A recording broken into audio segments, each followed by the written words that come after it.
오늘 저녁에 우리가 살펴볼 하나님의 말씀은 신약성경 히브리서 5장 1절부터 12절 말씀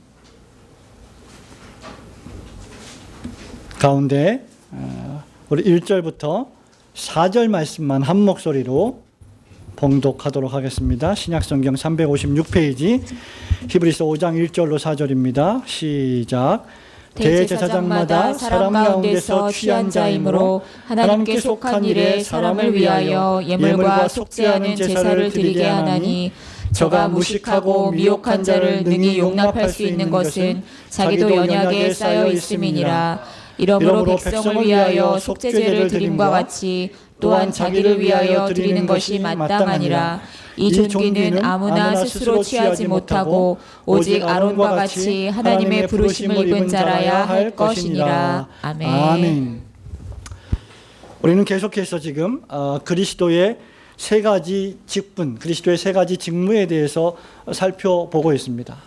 그리스도께서는 세 가지 직무를 수행하고 계시는데, 지난주에 우리는 그리스도의 선지자직에 대해서 살펴보았고, 오늘 우리는 그리스도의 제사장직에 대해서 살펴보고, 다음 주에는 그리스도의 왕직, 왕의 직분에 대해서 살펴볼 것입니다.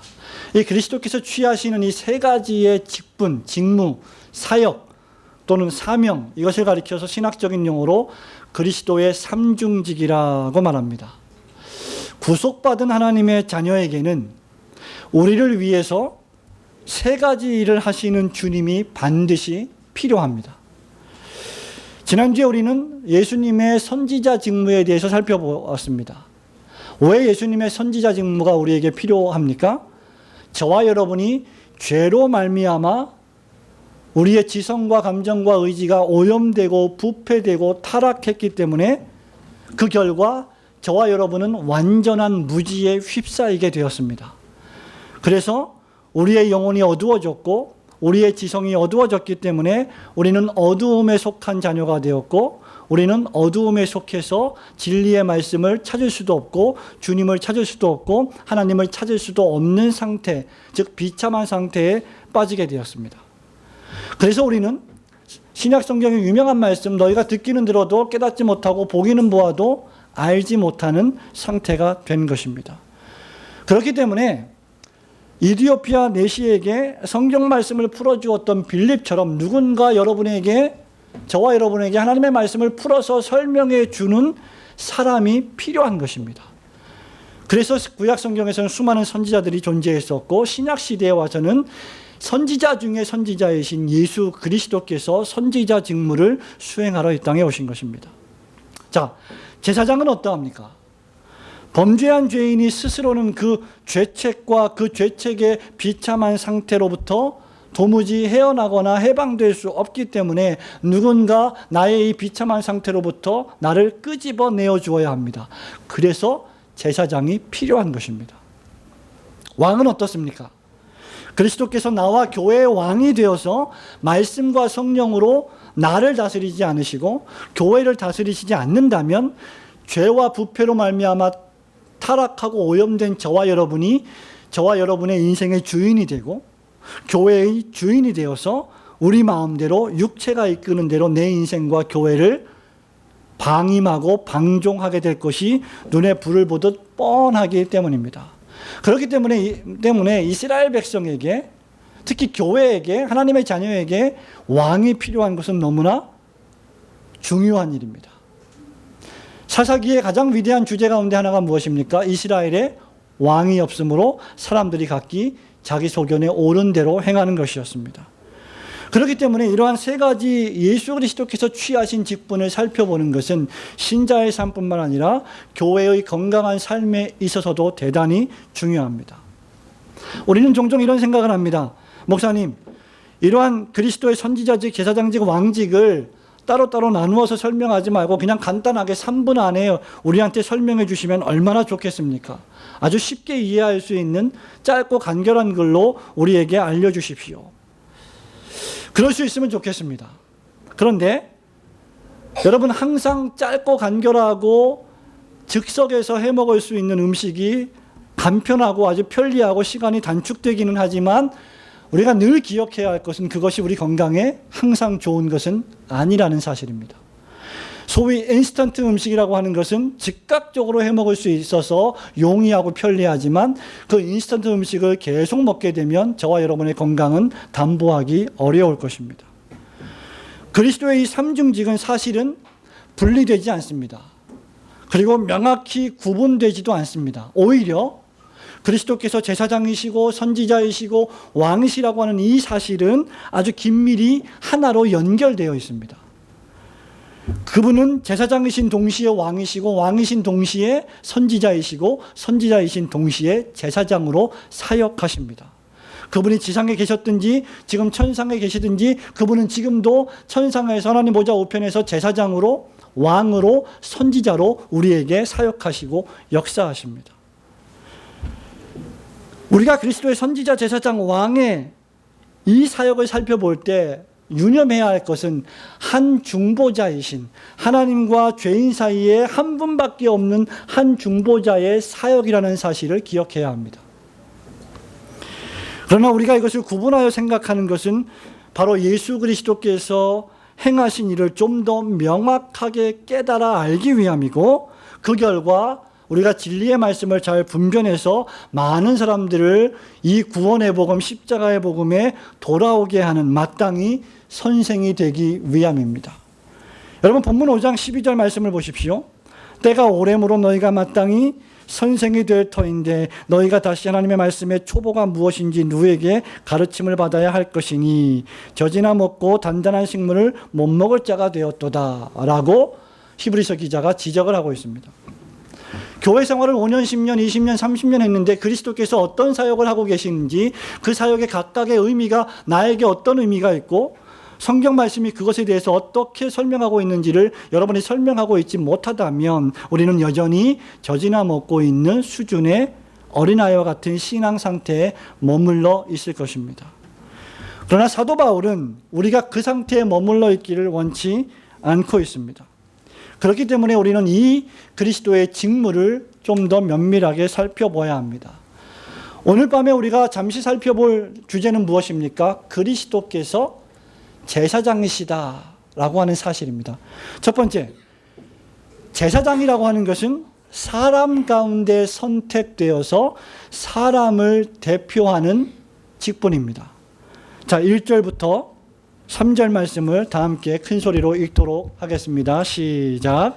대제사장마다 사람 가운데서 취한 자이므로 하나님께 속한 일에 사람을 위하여 예물과 속죄하는 제사를 드리게 하나니 저가 무식하고 미혹한 자를 능히 용납할 수 있는 것은 자기도 연약에 쌓여 있음이니라.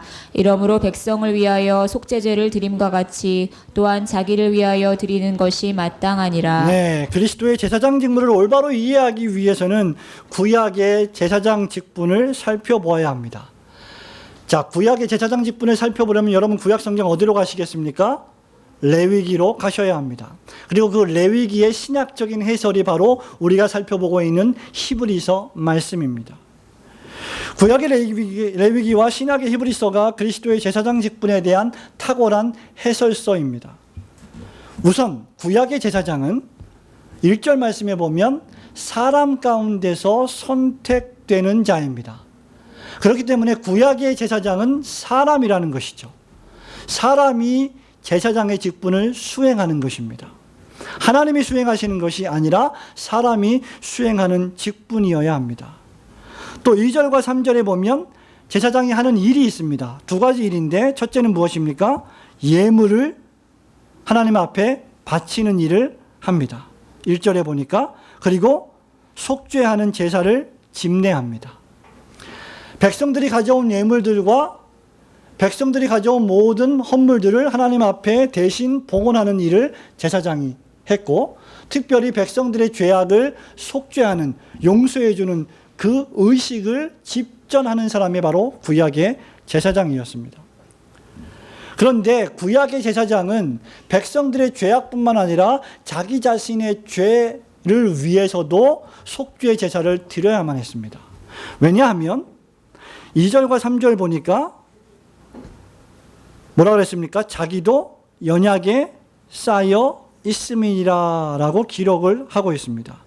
구약의 제사장 자신도 죄라고 하는 연약에 둘러싸여 있기 때문에 하나님 앞에서 백성들의 죄를 대신 속죄 제사를 올려드리는 제사장조차도 자기 죄를 스스로 용서할 수가 없었기 때문에 자기 죄를 위한 속죄 제사까지 포함해서 제사를 드려야만 했던 것이죠.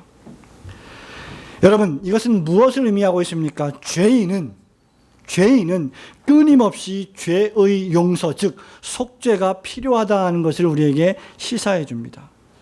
특별히 원죄에 따른 죄책, 즉 죄의 선고와 그 선고에 따른 결과로서의 육체적인 죽음, 육체적인 사망, 그리고 하나님과 분리되는 영적인 죽음이라고 하는 비참한 상태에서 해방되어야 한다는 것을 우리에게 시사해 줍니다. 그리고 이 일은 오직 구약 시대에 제사장만 할 수 있었던 일이었습니다. 그래서 하나님께서 제사장을 세우신 것이죠. 제사장이 없었다면, 제사장 제도가 없었다면 백성들의 죄를 속할 수 있는 다른 방법은 전혀 존재하지 않았습니다. 그렇기 때문에 이런 일은 특수한 일입니다. 어떤 다른 사람의 죄를 대신 속해주고 용서해주는 일이 얼마나 어려운 일이겠습니까? 그래서 이러한 일은 아무나 할 수 없고 4절 말씀에 보니까 특별히 하나님의 부르심을 입은 자들, 즉 하나님의 선택을 받은 자들만, 특수한 임무를 부여받아서 특별한 족속만 이 일을 감당해야만 했던 것입니다. 그런 의미에서 제사장들은 구별된 사람들이어야 했습니다. 자, 그리스도께서 신약시대에 사람의 몸을 입고 이 땅에 오신 그리스도의 성육신, 그리스도께서 사람이 되어 이 땅에 오셔야만 했던 그 이유는 실상 바로 이 구약의 사람이 수행해야만 했던 제사장 직분을 수행하기 위하여서 하나님께서 택하신 구원의 방법이었던 것입니다. 5절 말씀을 다 같이 읽어보겠습니다. 5절 시작. 또한 이와 같이 그리스도께서 대제사장 되심도 스스로 영광을 취하심이 아니요 오직 말씀하신 이가 저더러 이르시되 너는 내 아들이니 내가 오늘날 너를 낳았다 하셨고 라고 했습니다.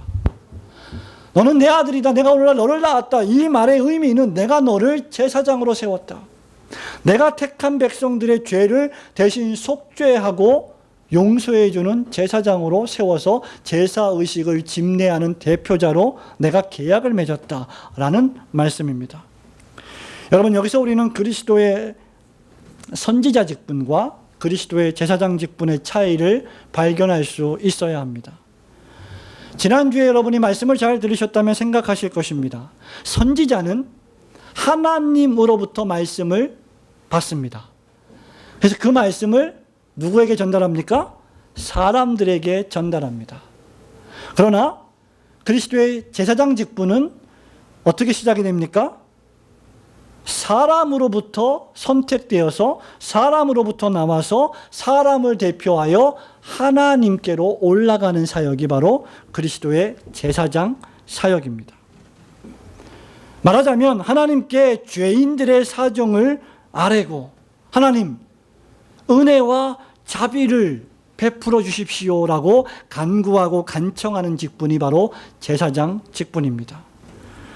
말하자면 그리스도의 제사장 직무는 범죄한 죄인이 하나님께 나아갈 수 있는 유일한 통로가 되는 것입니다.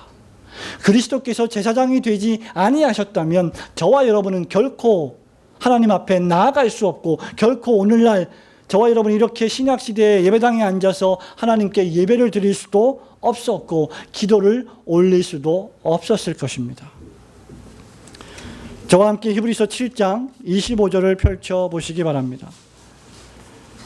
7장 25절 말씀 다 함께 읽도록 하겠습니다. 시작.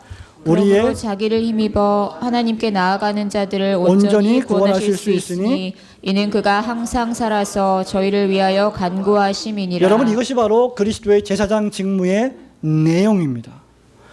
우리는 이분을 가리켜서 중보자라고 부릅니다.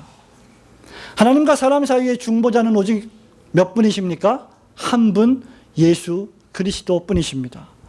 디모데전서 2장 5절에 보면 하나님은 한 분이시요 또 하나님과 사람 사이의 중보도 한 분이시니 곧 사람이신 그리스도 예수니라.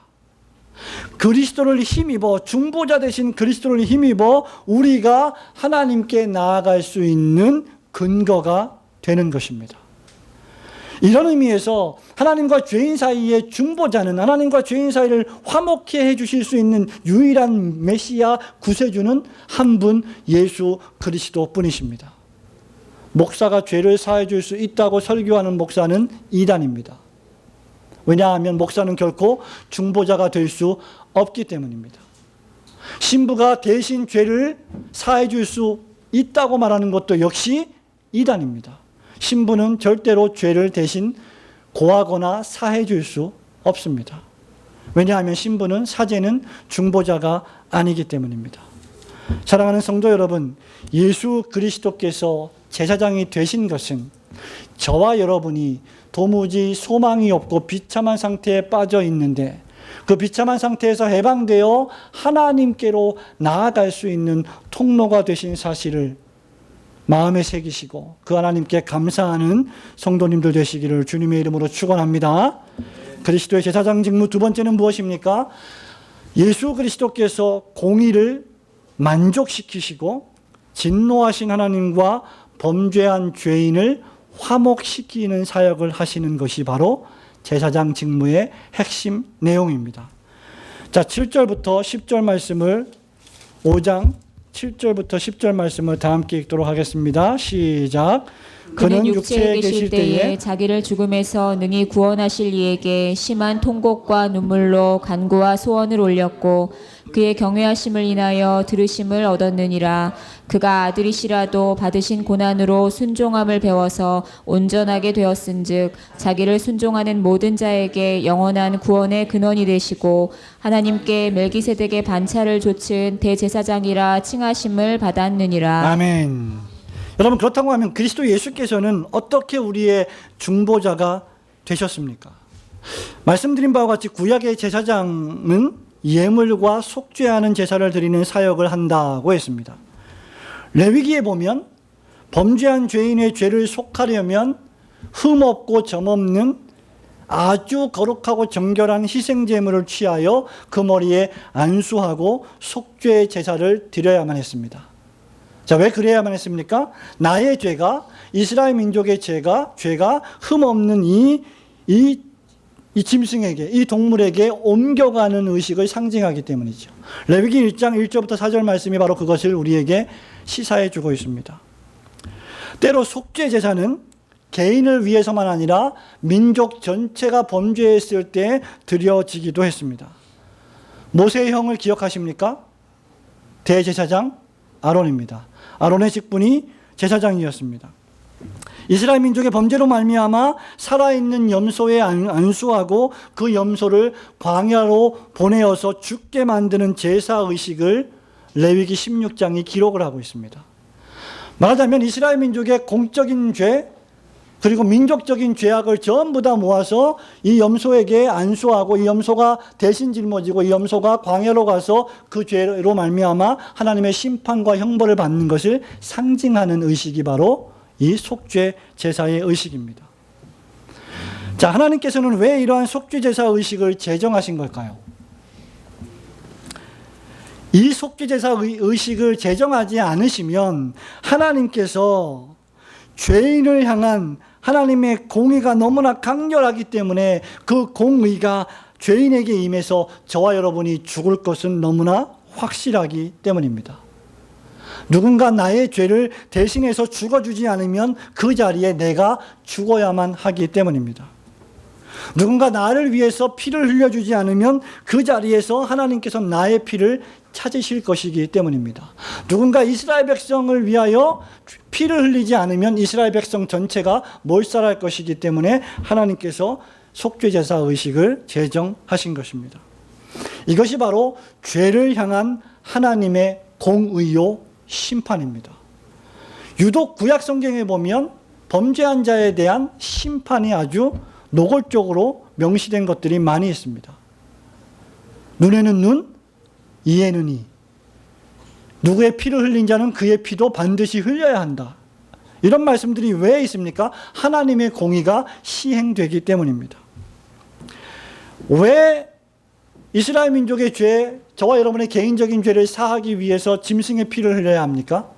생명의 핵심이 어디에 있기 때문이죠? 피에 있기 때문입니다.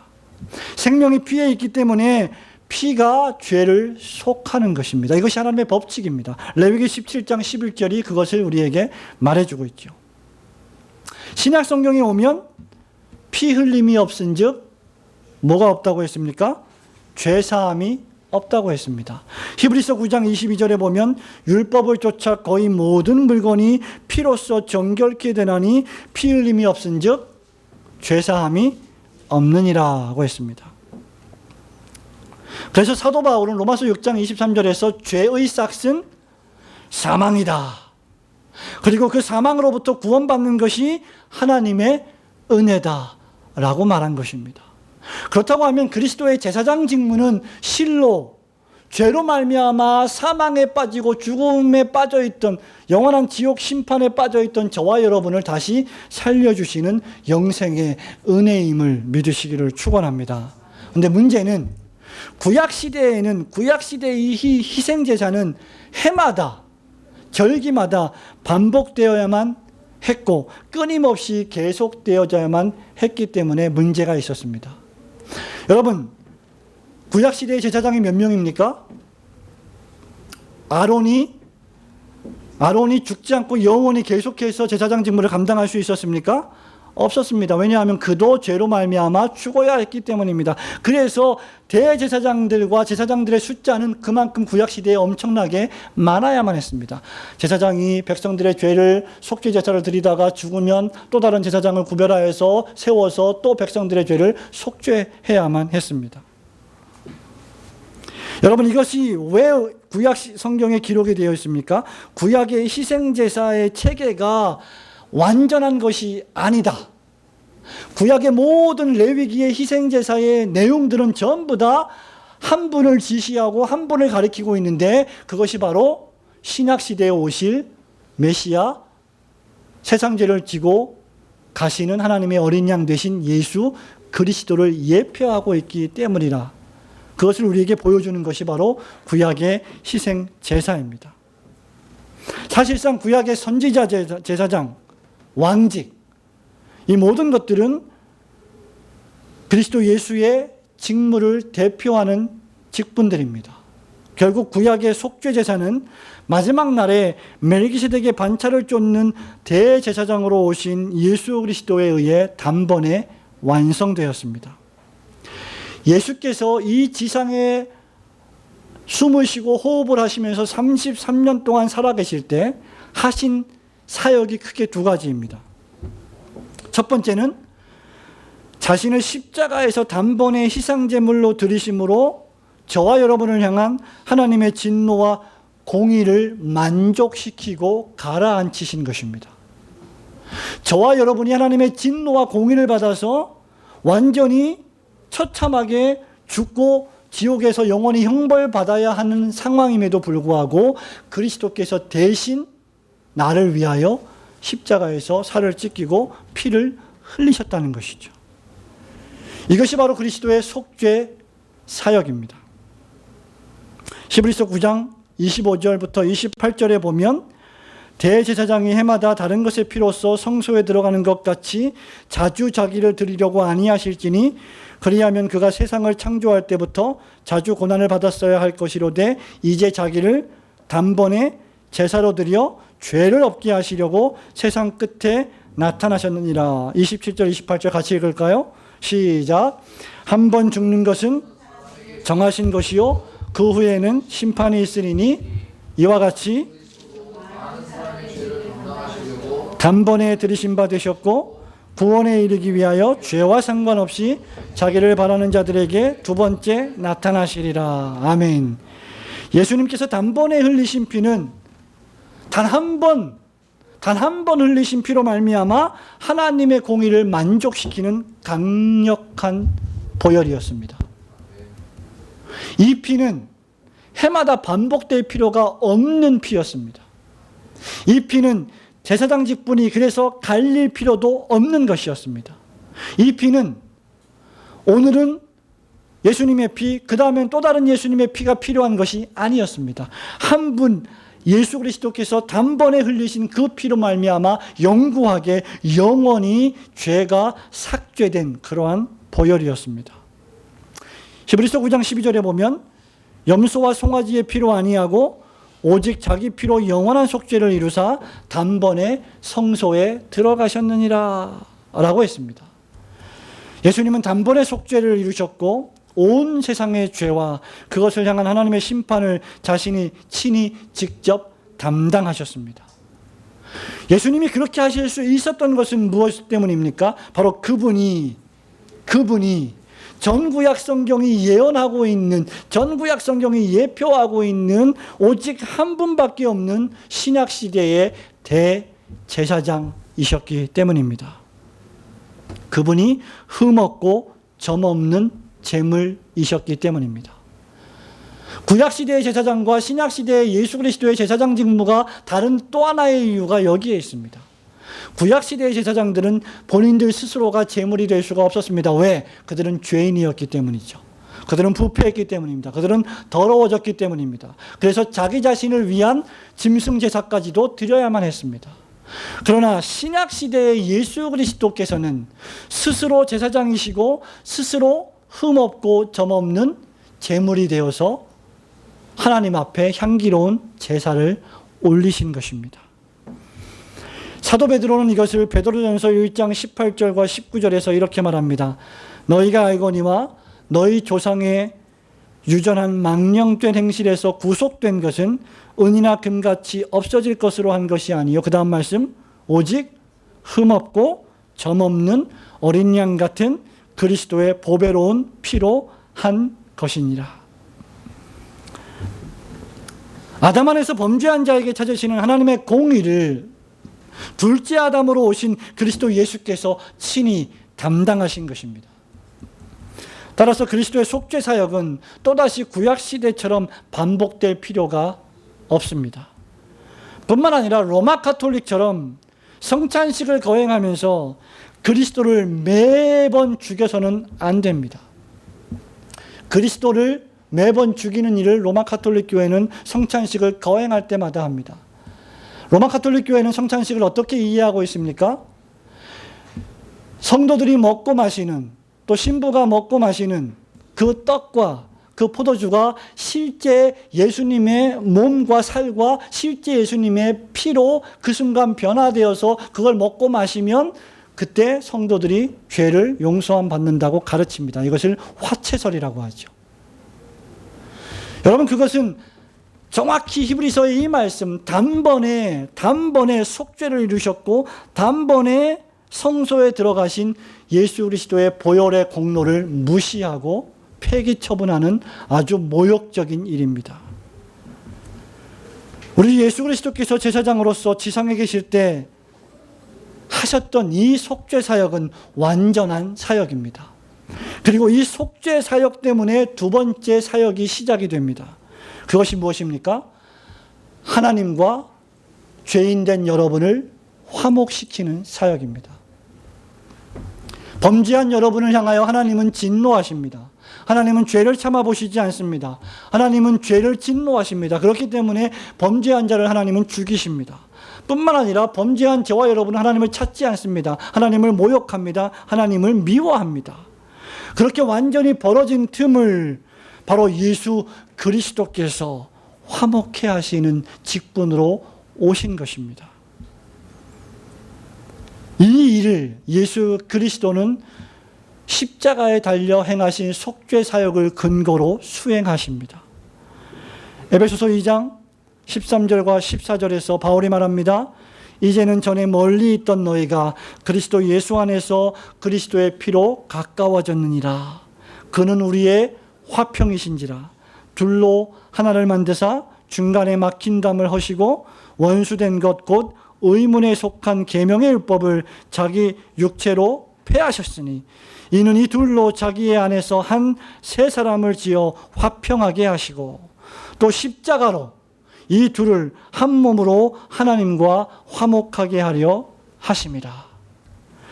여러분, 신약시대와 오늘날 저와 여러분이 하나님 보좌 앞에 담대히 나아가서 이렇게 예배드릴 수 있는 것은 그리스도께서 진노하시는 하나님과 범죄한 저와 여러분을 화목시켜 주셨기 때문입니다. 여러분, 이것이 기독교 교리의 핵심입니다. 로마서 5장 9절과 10절은 무엇을 말합니까? 곧 우리가 하나님과 원수되었을 때에 그 아들의 죽으심으로 말미암아 하나님으로 더불어 화목되었은즉 화목된 자로서는 더욱 그의 살으심을 인하여 구원을 얻을 것이니라. 이뿐 아니라 이제 우리로 화목을 얻게 하신 우리 주 예수 그리스도로 말미암아 하나님 안에서 또한 즐거워하느니라. 그렇다고 하면 하나님과 화목된 자로서 저와 여러분은 계속하여 화목된 신앙의 삶을 살아내야 할 줄로 믿습니다. 예수 그리스도께서 화목해 하신 새로운 생명을 가지고 저와 여러분이 하나님과 반목하는 삶, 하나님을 멀리 떠나는 삶, 하나님으로부터 죄를 범하는 삶을 산다면 그것은 예수 그리스도의 십자가 사역을 폐기 처분하는 우리의 망령된 행위가 아닐 수 없습니다. 하나님과 화목된 자가 하나님과 불화하거나 하나님의 계명의 말씀을 떠나 살거나 하나님을 예배하는 삶을 게을리하거나 하나님의 뜻대로 살지 않고 죄를 범한다면 그것은 공의와 심판을 자초하는 일이 될 것입니다. 뿐만 아니라 저와 여러분은 하나님과 화목된 하나님의 백성들과 함께 또한 더불어 화목해야만 합니다.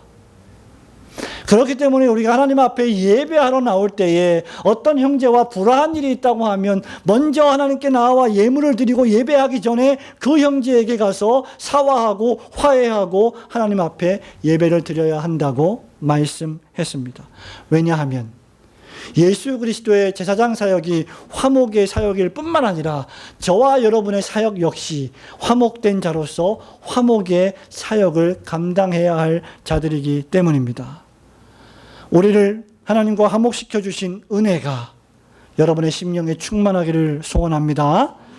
그리스도의 제사장 직무 마지막 세 번째는 무엇입니까? 그리스도의 제사장 직무는 십자가에서 끝나지 않습니다. 그리스도의 제사장적 직무는 하나님 보좌 우편에서 저와 여러분을 위하여 친히 기도하심으로 계속되고 있습니다. 여러분, 이것은 대단히 중대합니다.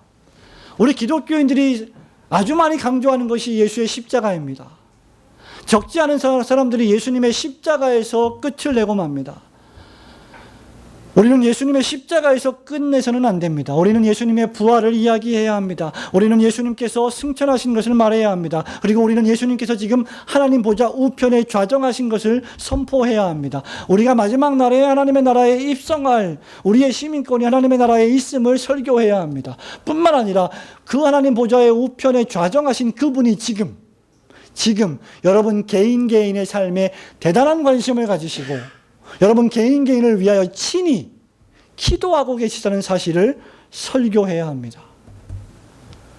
그리스도는 십자가 죽음 이후에 사흘 만에 부활하셨습니다. 승천하셨고 하나님 보좌 우편에 앉아 계십니다. 그리스도께서 지상에 계실 때 우리와 같은 성정을 가진 사람으로서 시험과 고난을 받으셨기 때문에 우리의 형편과 사정을 너무나 잘 아십니다. 시험과 고난을 받으셨기 때문에 여러분이 당하는 시험과 고난이 무엇인지를 그분은 속속들이 알고 계십니다. 히브리서 4장 15절에 보면 예수님은 우리의 연약과 우리의 어려움과 고통을 익히 경험하시고 아시기 때문에 우리를 동정하신다. 우리가 어려움을 당할 때 눈물을 흘리신다라고 기록을 하고 있습니다. 그렇기 때문에 하나님 아버지께 우리를 대신하여 하나님 보좌 우편에서 여러분이 고통당하고 있는 바로 그 순간에 대신 중보자가 되셔서 기도하고 계십니다. 우리를 위해 또 다른 보혜사이신 성령님을 보내어 주시기를 간절히 간청한 기도를 올리신 분이 누구십니까? 예수이십니다. 너희는 걱정하지 마라. 하나님을 믿으니 또 나를 믿으라. 내 아버지 집에 거할 것이 많도다. 내가 떠나가는 것이 너에게 유익하다. 내가 떠나가지 아니하면 또 다른 보혜사가 너에게 오지 않을 것이다. 내가 떠나가야 또 다른 보혜사 성령께서 너에게 오실 것이다. 뿐만 아니라 그분 자신이 하나님 보좌 우편에서 우리를 위하여 기도하시는 보혜사의 사역을 감당하고 계십니다. 요한일서 2장 1절에 보면 나의 자녀들아 내가 이것을 너희에게 쓰면 너희로 죄를 범치 않게 하려 함이라. 만일 누가 죄를 범하면 하나님 아버지 앞에서 우리에게 대언자가 있으니, 그 다음 말씀, 곧 의로우신 예수 그리스도시라. 누가 우리의 대언자라고요? 의로우신 예수 그리스도이십니다. 저와 여러분은 불의하죠. 저와 여러분은 연약하죠. 저와 여러분은 시도 때도 없이 범죄합니다. 그러나 저와 여러분을 위하여 십자가에서 생명을 버리신 그분은 의로우십니다. 완전하십니다. 그분의 구원은 완벽하십니다. 바로 이것이 그리스도께서 우리의 대언자가 되실 수 있는 근거입니다. 주님은 지상에서의 속죄 사역의 근거에서 하나님 보좌 우편에서 하나님 아버지 앞에서 나를 대변하시고 나를 도와주고 계십니다. 지상에서 그리스도가 당하신 고난과 십자가 죽음이 대속사역이라고 하면, 천상에서 지금 하나님 보좌 우편에서 저와 여러분을 위하여 끊임없이 기도하시는 주님의 사역은 바로 중보사역입니다. 소열문답 26문답도 그리스도께서 우리를 위해 계속하여 간구하심으로 제사장 직분을 행하십니다 라고 쓰고 있습니다. 바로 이런 이유 때문에 사도 바울은 그 누구도 예수께서 구원하신 하나님의 백성들을 정죄할 수 없다고 로마서 8장 34절에 선포하고 있습니다. 누가 정죄하리요? 죽으실 뿐 아니라 다시 살아나신 이는 그리스도 예수시니 그는 하나님 우편에 계신 자요 우리를 위하여 간구하시는 자신이라. 한번 따라합시다. 우리를 위하여 간구하시는 자신이라. 예, 사단과 악인들도 간구를 합니다. 누구를 위하여? 우리를 위하여. 어떻게 해요? 하나님의 믿음에서 떨어지기를. 네? 사단과 악인들은 할 수만 있으면 예수께서 구원하신 믿는 신자를 참소하고 고소하고 고발합니다. 네가 목사라고? 네가 장로라고? 네가 교인이라고? 그렇게 생활하고도 그런 죄를 짓고도 네가 하나님의 자녀라고 참소합니다. 고발합니다. 네가 하나님을 믿고 섬기는 것은 하나님이 널 축복하셨기 때문이지 라고 고발합니다. 그럴 때마다 우리를 그 자리에서 대변하고 변호하시는 분이 누구십니까? 그리스도 예수이십니다. 그리스도 예수께서 자기 보혈의 피로써 하나님의 자녀를 변호하십니다. 사단아, 네가 내 종 욥을 유의하여 보았느냐? 하나님이 욥에게 많은 축복을 주시고 많은 재물을 주시고 자녀들도 축복해 주시니까 하나님을 섬기는 것이죠. 그거 다 쳐버리십시오. 그러면 분명히 저주하고 하나님을 떠날 것입니다. 그때도 하나님께서 친히 욥을 변호하셨습니다. 사랑하는 성도 여러분, 우리가 하나님 앞에 나가 예배를 드리며 기도하는 것조차 그리스도의 중보의 은혜임을 깨달아야 합니다. 우리가 드리는 예배는 물론 완전하지 않습니다. 목사가 올리는 목회의 기도도 완전하지 않습니다. 교인들이 올리는 대표 기도도 완전하지 않습니다. 때때로 우리의 기도는 우리의 영적인 야망, 우리의 육적인 야망, 우리의 육적인 욕망을 채우기 위해서 얼마나 많이 점철되어 있습니까? 이기적인 예배, 이기적인 목적으로 기도를 드릴 때도 우리는 있음을 솔직히 고백해야 합니다. 그러나 그리스도는 그런 나를 위하여 지금도 기도하십니다. 그리고 내가 변화되기를 원하십니다.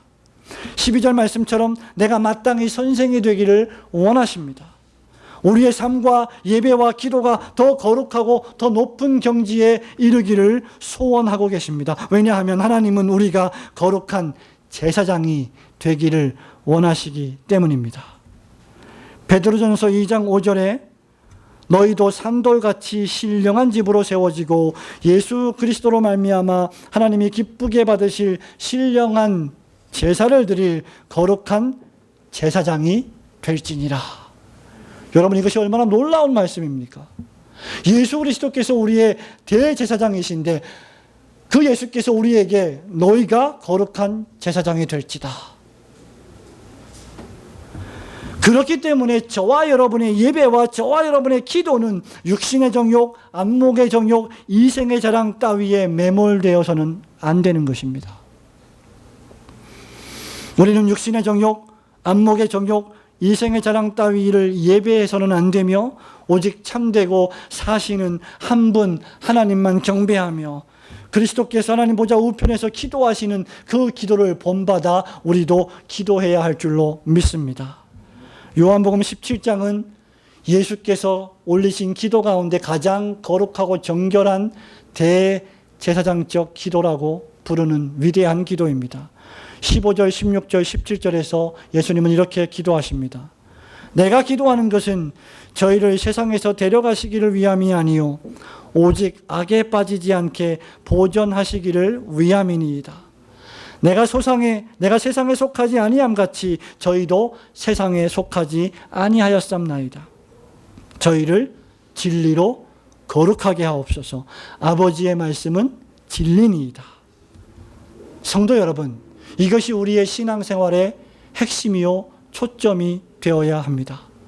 우리는 세상에 살지만 세상에 속한 자가 아닙니다. 우리는 세상에서 예배하지만 세상에 영구하게 정착할 사람들이 아닙니다. 여러분의 예배와 여러분의 기도와 여러분의 삶이 진리의 말씀으로 거룩해지는 은혜가 있기를 축원합니다. 사랑하는 성도 여러분, 말씀을 맺습니다. 영리한 죄인은, 아주 똑똑한 죄인은 하나님이 무언가 부족하다고 생각되시기 때문에 내가 무언가를 반드시 해야 한다고 생각합니다. 내가 무언가를 열심히 해야만 하나님이 날 도우실 거라고 생각합니다. 그러나 그리스도인은, 진정으로 중생받은 그리스도인은 실상 그 전에 하나님 당신이 다 하셨습니다 라고 고백해야 합니다. 내가 하나님을 찾기 전에 하나님이 먼저 나를 찾으셨습니다. 내가 하나님을 선택하기 전에 하나님이 창세전에 나를 선택하셨습니다. 내가 하나님을 믿기 전에 하나님이 나를 신뢰하고 믿어 주셨습니다. 하나님이 나를 선택하지 아니하셨다면 저와 여러분에게 어떤 소망이 있었겠습니까? 내가 기도하기 전에 예수 그리스도께서 먼저 날 위하여 기도하셨습니다. 심지어 무엇을 기도할지 모를 때조차, 그렇게 당황스러울 때조차 성령께서 여러분의 심령 가운데 좌정하셔서 여러분을 위하여 탄식 가운데 기도하고 계십니다. 그러므로 기도가 나오지 않는다고 여러분 너무 탄식하지 마십시오. 성령께서 여러분을 위하여 그 순간에도 기도하고 계심을 믿으시기를 축원합니다.